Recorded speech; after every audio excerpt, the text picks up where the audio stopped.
Time for Zimbabweans to sue for their rights. The 11th of August 2025. Buying Jacob Kudzi Mutasi vertical bar a country with vast natural resources and a resilient people. It is an irony bordering on tragedy that many Zimbabweans today find themselves living without the most basic necessities like clean drinking water, fresh air, safe roads, and protection from reckless drivers. Adding insult to injury, laws are being implemented willy-nilly, often in ways that stifle freedoms, while those in power fail to deliver on their most fundamental obligations. The Constitution of Zimbabwe is clear. It is the duty of the national government, local authorities, and the Zimbabwe Republic Police, ZRP, to protect and serve the people. This includes ensuring access to safe water, maintaining infrastructure, protecting the environment, and enforcing road safety.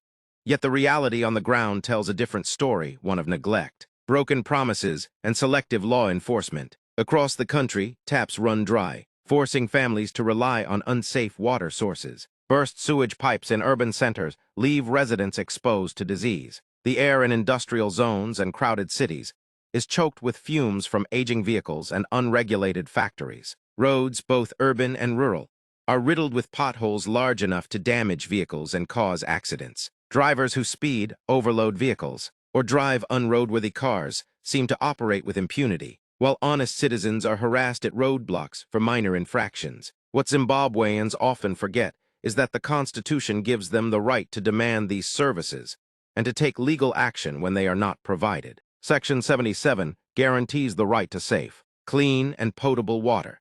Section 73 promises every person the right to an environment that is not harmful to their health or well-being. Section 29 outlines the duty of the state to take measures to ensure the provision of basic health services. And Section 327 allows the courts to hold public institutions accountable for failing to meet their obligations. Lawsuits are not a foreign concept in functional democracies. In South Africa, India, and Kenya, citizens have successfully sued governments and local authorities to compel the delivery of basic services. In Zimbabwe, however, the culture of legal accountability is weak, partly due to fear, partly due to lack of awareness, and partly due to mistrust in the judicial system. But without pressure from the public, the cycle of neglect will continue. Citizens must use the legal tools available to them. Civil society groups, lawyers, and activists should lead a coordinated push for strategic litigation. Class action suits against councils that fail to provide water,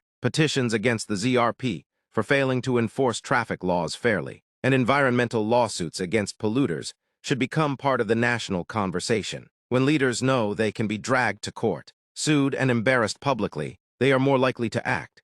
Silence and endurance may have been survival strategies in the past, but in today's Zimbabwe, they amount to surrender. Zimbabweans must remember the Constitution is not a decorative document. It is a shield and a sword. It is time to wield it. Engineer Jacob Kudzi Mutasi.